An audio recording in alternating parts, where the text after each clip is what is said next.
Hello, and welcome back to Weston the Historian. Today I want to talk about a topic which is very interesting to me, which is who is America's Homer? Because a lot of people have been talking about this. And first of all, we have to understand who Homer was and why he's important in order to answer this question. So Homer was a Greek poet. He wrote the Iliad, he wrote the Odyssey. People know that. But the reason he was important is because that was essentially the Bible of Greece. It was not only religious, but it was also, it gave a national character to a pretty fractured area. Ancient Greece was not a united civilization. All these city states were all rivals with each other, and there were very few points where they were all allied together into one national unit. So basically, what Homer did was he gave like a sort of national and a religious character to ancient Greece, and also he did this using poetry. That's what makes this very important, and what makes it important for us to talk about him, because he was basically using poetry as like a prophetic outlet. He was using art, so he was using literature. So we need to talk about who would be the American equivalent, because a lot of people don't know how to answer that. Because America truly doesn't have one poet or one writer who seems to rise above all the others in that sense. And, Homer, Alexander the Great was put the Iliad under his pillow every night when he went to sleep. That it's hard to say that we've had a writer who had that much power and that much influence and that level of religious and national influence, but I do think there are some good contenders, some strong contenders, and I think in the future these could end up being America's Homer. People who can look back on them and they end up being way more celebrated than they are even now. So anyway, I wanted to start this off by talking about Walt Whitman. So Walt Whitman is my personal contender for this, and a lot of people have definitely said that he makes sense for this, but I think he's personally my biggest contender for this, because I think what makes him interesting is he wasn't just a poet from America. He was an American poet. Ezra Pound once said that in order to understand America, you have to read Walt Whitman, because Walt Whitman wrote about America, and he wrote about the American experience across regions. He was writing during and after the Civil War. Leaves of Grass is his mega work. It's like his Iliad, his Odyssey.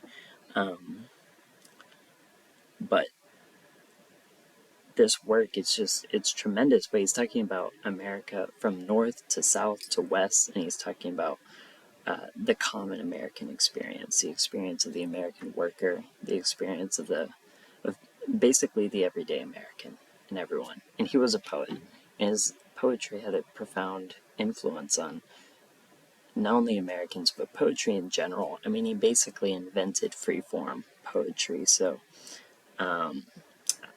and he talked about America in an almost spiritual sense. I think what does separate him from someone like Homer is that his Leaves of Grass is not so much like an epic as it is a collection of poems.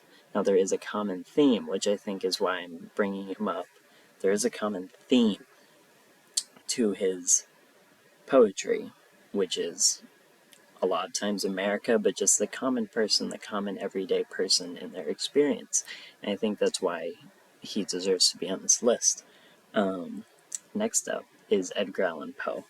So I'm bringing up Edgar Allan Poe because he is probably the most well-known American poet, for sure, and one of the most well-known American writers.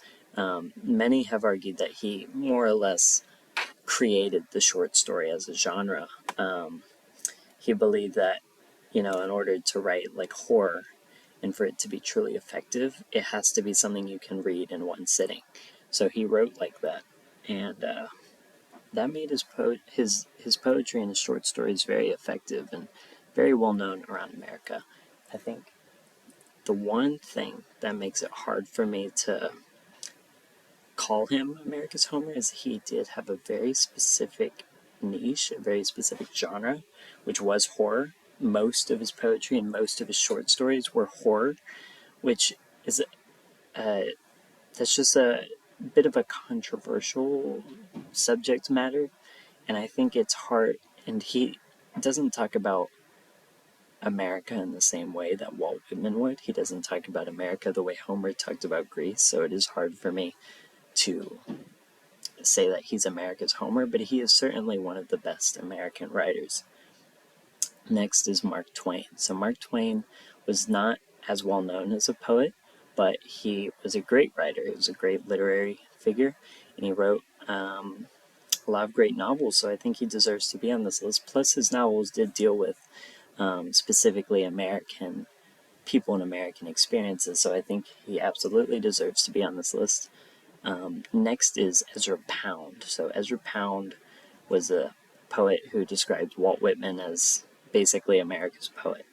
But I think Ezra Pound deserves to be on this list because he's a very well-known American poet, but he also one of the most famous modernist poets, one of the big pioneers of that sort of genre, and his cantos was really revolutionary, but it was actually an epic in the same way that the Iliad or the Odyssey was an epic.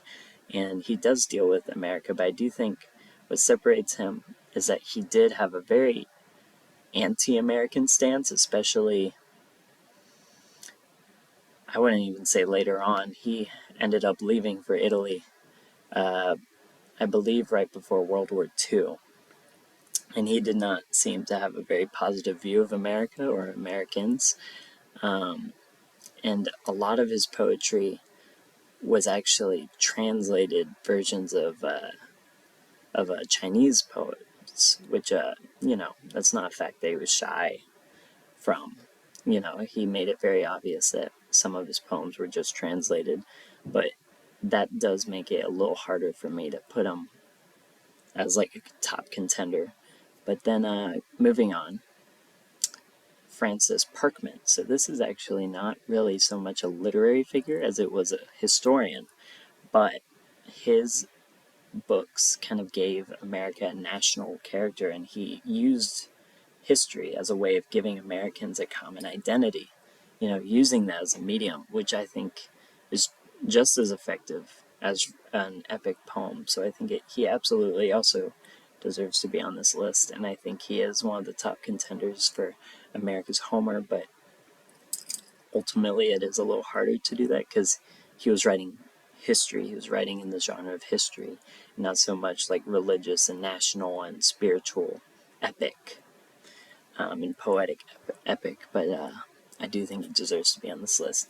And finally, something I think America is not nearly as well known in literature or poetry or historiography or even music as they are probably one of, in my opinion, the highest forms of art, and in my opinion, what Americans have done most effectively is cinema. So I only put one on here, but I'm sure there's probably a million different directors I can mention, but I just chose my personal favorite, which is David Lynch.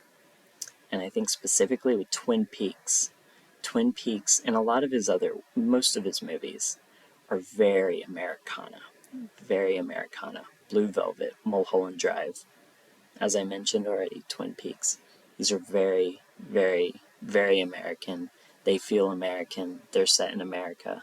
It's something that feels uniquely American, and that, I think, he deserves to be on this list, even though he was not so much a poet or a writer in general as a film director, but his works are just so incredibly American, but also wonderful and great, and they do have a weird spiritual lens to it that I think he might be my top contender. It's him or Walt Whitman. It's either Lynch or Walt Whitman. Those are my top picks for who is America's Homer.